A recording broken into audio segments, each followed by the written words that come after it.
Hello friends, welcome to my YouTube channel. आज हम लोग पढ़ेंगे अधिगम का अर्थ के बारे में। और ये सारे वही क्वेश्चन हैं जो विगत वर्षों में किसी न किसी शिक्षक भर्ती में पूछे गए हैं। और आप लोग कमेंट करके बताना इसमें से कितने क्वेश्चन आ रहे हैं जिन लोगों ने इस चैप्टर को पढ़ लिया है। और अगर वीडियो अच्छा लगे तो चैनल को सब्सक्राइब करें जो लोग नए हैं, और वीडियो को लाइक करें, कमेंट करें। चलिए देखते हैं यहाँ पे पहला क्वेश्चन दिया गया है। अब यहाँ पे क्वेश्चन है, प्रक्रिया द्वारा शिक्षक निकट रूप से जुड़े होते हैं। अब यहाँ पे प्रश्न ये पूछा गया है, किस प्रक्रिया द्वारा जो शिक्षक होते हैं वह निकट रूप से जुड़े होते हैं बच्चों से। तो इसका आंसर हो जाएगा अधिगम प्रक्रिया द्वारा। किसके द्वारा? अधिगम प्रक्रिया द्वारा। नेक्स्ट क्वेश्चन है यहाँ पे, निम्नलिखित में से कौन से अध्यापक अकादमिक अधिगम समय को बढ़ाने में प्रभावशाली होंगे? वह अध्यापक जो कक्षा में अनुशासन बनाए रखने पर केंद्रित है। जब भी वह देखती है कि उसके विद्यार्थी दिए गए कार्य के अनुसार कार्य नहीं कर रहे हैं, वह उन्हें फटकारती है। उसके बाद बी ऑप्शन है, वह अध्यापक जो अपने विद्यार्थियों को बताती है कि उन्हें कोई गतिविधि कब तक पूरी कर लेनी है, और दूसरी क्रिया में जाने के समय संगीत की धुन बजा देती है। तो यहाँ जो बी वाला ऑप्शन दिया गया है, यही वाला ऑप्शन क्या हो जाएगा? बिल्कुल ही सही हो जाएगा कि वह अध्यापक अकादमिक अधिगम समय को बढ़ाने में प्रभावशाली होंगे। जो बी ऑप्शन दिया गया है, वह अध्यापक जो अपने विद्यार्थियों को बताती है कि उन्हें कोई गतिविधि कब पूरी कर लेनी है, और दूसरी क्रिया में जाने के समय संगीत की धुन बजा देती है।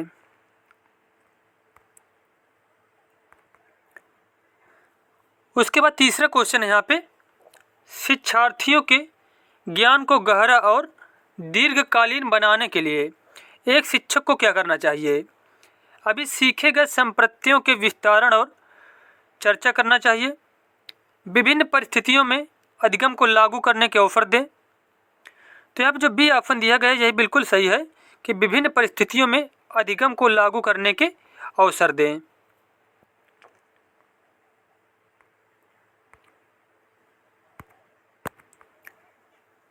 नेक्स्ट क्वेश्चन है, अधिगम की अवधारणा के लिए कौन सा कथन सत्य नहीं है? अधिगम व्यवहार में परिवर्तन है, बिल्कुल सही है। अपेक्षाकृत रूप से स्थायी अंतर परिलक्षित होता, ये भी सही है। अधिगम अभ्यास द्वारा प्रभावित होता, ये भी सही है। अधिगम एक जन्मजात प्रक्रिया है। तो यहाँ पर डी वाला ऑप्शन बिल्कुल ही गलत दिया गया है। अधिगम एक जन्मजात प्रक्रिया नहीं है। और जबकि यहाँ पे जो ए, बी और सी, ये तीनों ही ऑप्शन यहाँ पे करेक्ट दिए गए हैं।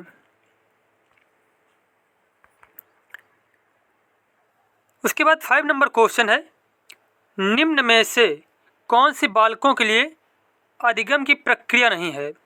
प्रतिबिंबन, तर्क, परिपक्वता और कल्पना। तो यहाँ जो परिपक्वता दिया गया है, यह क्या? अधिगम की प्रक्रिया नहीं है। जबकि प्रतिबिंबन, तर्क करना और कल्पना करना, ये तीनों ही अधिगम प्रक्रियाएं हैं।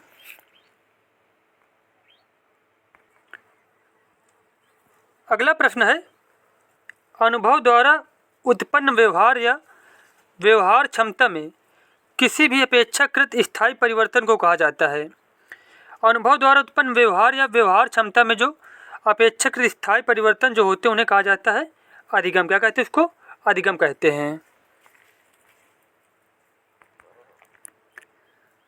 निम्न में से कौन सा कथन सार्थक अधिगम की श्रेष्ठ परिभाषा देता है? अधिगम पाठ्य पुस्तकों में दिए गए तथ्यों को याद करने तक सीमित है। अधिगम एक सक्रिय प्रक्रिया है जो बच्चों द्वारा विद्यालय के बाहर ली गई जानकारी को सम्मिलित करता है। अधिगम को केवल पेपर पेंसिल आधारित मानकीकृत परीक्षाओं द्वारा ही मापा जा सकता है। अधिगम प्रक्रिया में विद्यार्थियों को केवल शिक्षक द्वारा जानकारी मिलनी चाहिए। अब यहाँ पे इस क्वेश्चन में पूछा गया है, अधिगम की जो है श्रेष्ठ परिभाषा कौन सी है? मतलब इनमें से अधिगम के बारे में कौन सा कथन सबसे सही है? तो बी वाला ऑप्शन बिल्कुल करेक्ट दिया गया है। अधिगम एक सक्रिय प्रक्रिया है जो बच्चों द्वारा विद्यालय के बाहर ली गई जानकारी को सम्मिलित करता है।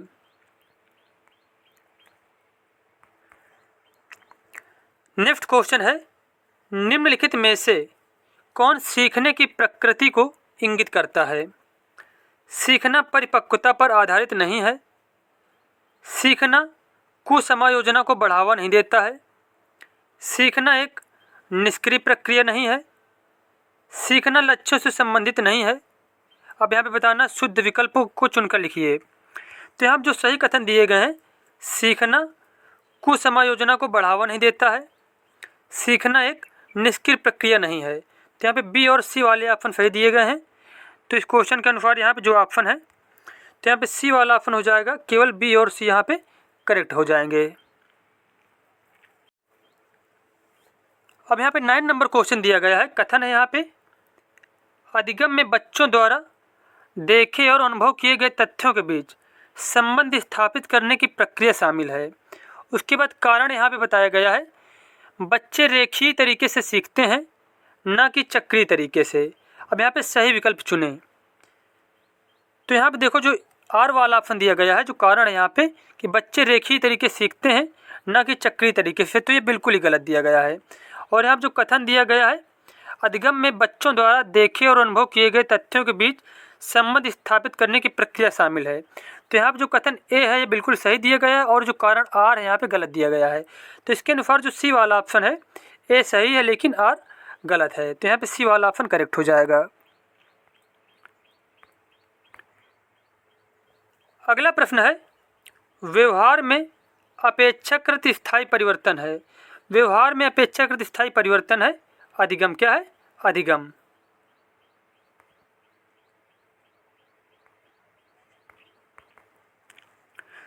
उसके बाद प्रश्न है, निम्नांकित में कौन सा कथन अधिगम के संबंध में सही है? व्यवहार में होने वाला स्थायी परिवर्तन अधिगम है, बिल्कुल सही है। अधिगम में सदैव किसी न किसी तरह का अनुभव सम्मिलित रहता है, यह भी सही है। अधिगम एक अनुमानित प्रक्रिया है और निष्पादन से भिन्न है, यह भी यहाँ पे करेक्ट दिया गया है। तो इसके अनुसार यहाँ पे जो डी वाला ऑप्शन है, उपरोक्त सभी, यही सही हो जाएगा।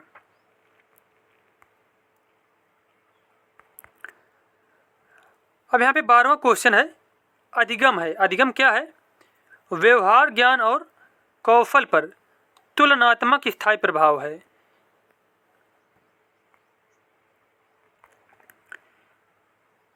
नेक्स्ट क्वेश्चन है, सीखना विकास की प्रक्रिया है।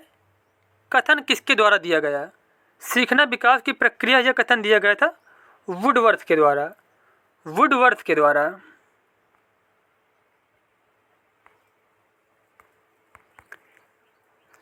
अब प्रश्न है यहाँ पे, व्यवहार में सुधार को अधिगम कहते हैं जो कि अपेक्षाकृत होते हैं।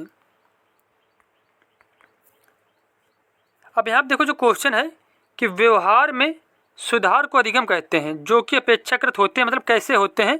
तो अपेक्षाकृत स्थायी होते हैं।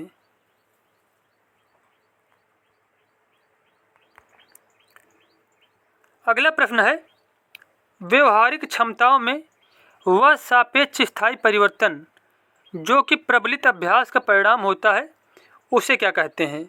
उसको कहते हैं अधिगम। क्या कहते हैं उसको? अधिगम कहते हैं।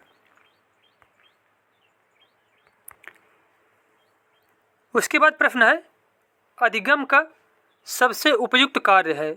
अधिगम का सबसे उपयुक्त कार्य है व्यवहार परिवर्तन। क्या है? व्यवहार परिवर्तन।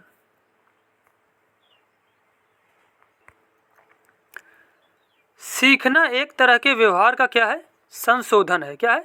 संशोधन है। उसके बाद प्रश्न है 18 नंबर, अनुभव द्वारा व्यवहार में परिवर्तन कहलाता है सीखना। क्या कहलाता है? सीखना कहलाता है। नेक्स्ट क्वेश्चन है, सीखना है। सीखना क्या है? व्यवहार में परिवर्तन है।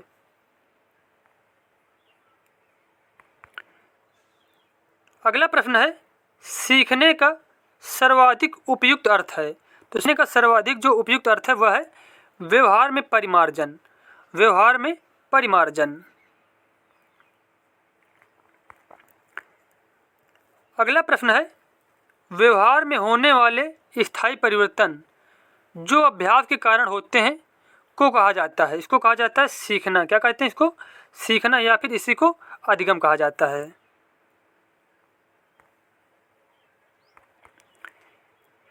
अगला प्रश्न है, निम्नलिखित में से किस कथन को सीखने के लक्षण के रूप में नहीं माना जा सकता? व्यवहार का अध्ययन सीखना है, अनअधिगम भी सीखने का एक हिस्सा है, सीखना एक प्रक्रिया है जो व्यवहार में मध्यस्थता करती है, सीखना कुछ ऐसी चीज़ है जो कुछ अनुभवों के परिणाम स्वरूप घटित होती है। अब यहाँ पे क्या है प्रश्न कि सीखने के लक्षण के रूप में नहीं माना जा सकता, तो यहाँ जो ए वाला ऑप्शन बिल्कुल गलत दिया गया है कि व्यवहार का अध्ययन सीखना है। व्यवहार का अध्ययन सीखना नहीं है, जबकि सीखने के माध्यम से व्यवहार में परिवर्तन किया जा सकता है। तो यहाँ पे बी, सी और डी ऑप्शन जो है सही दिए गए हैं, जबकि ए वाला ऑप्शन यहाँ पे गलत दिया गया है।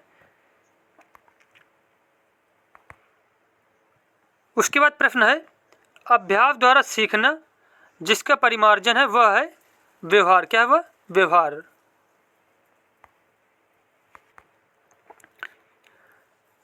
नेक्स्ट क्वेश्चन है यहाँ पे, अधिगम को एक जीव के में अपेक्षाकृत स्थायी परिवर्तन लाने की प्रक्रिया के रूप में परिभाषित किया गया है। वह क्या है? वह व्यवहार।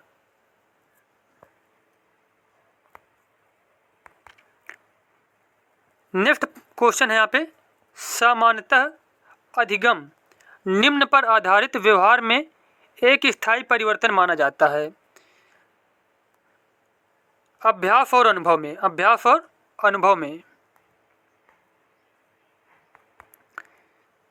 अब यहाँ पे 26 नंबर क्वेश्चन है, के कारण होने वाले किसी भी परिवर्तन को अधिगम माना जाता है। तो यहाँ पे आंसर हो जाएगा, अभ्यास के कारण होने वाले किसी भी परिवर्तन को अधिगम माना जाता है। उसके बाद प्रश्न है, निम्नलिखित में से कौन सा कथन सत्य है? वृद्धि केवल एक मानसिक प्रक्रिया है। बिल्कुल गलत दिया गया है। वृद्धि क्या होती है? शारीरिक प्रक्रिया होती है।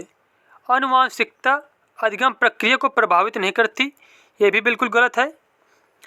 विकास केवल एक मात्रात्मक प्रक्रिया है, तो ये भी यहाँ पे गलत है, क्योंकि विकास जो है वह मात्रात्मक और गुणात्मक प्रक्रिया होती है, दोनों होती है। अधिगम व्यवहारिक परिवर्तनों की प्रक्रिया है। तो यहाँ पे जो डी वाला ऑप्शन है यही बिल्कुल ही सही दिया गया है।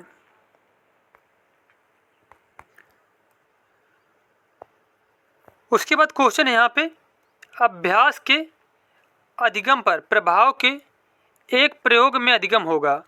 अभ्यास के अधिगम पर प्रभाव के एक प्रयोग में अधिगम कैसा होगा? परतंत्र चर होगा। क्या होगा? परतंत्र चर होगा।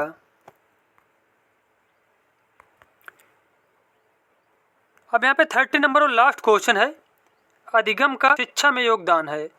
व्यवहार परिवर्तन में, नवीन अनुभव प्राप्त करने में, समायोजन में, या फिर उपयुक्त सभी। तो यहाँ पे आंसर हो जाएगा उपयुक्त सभी।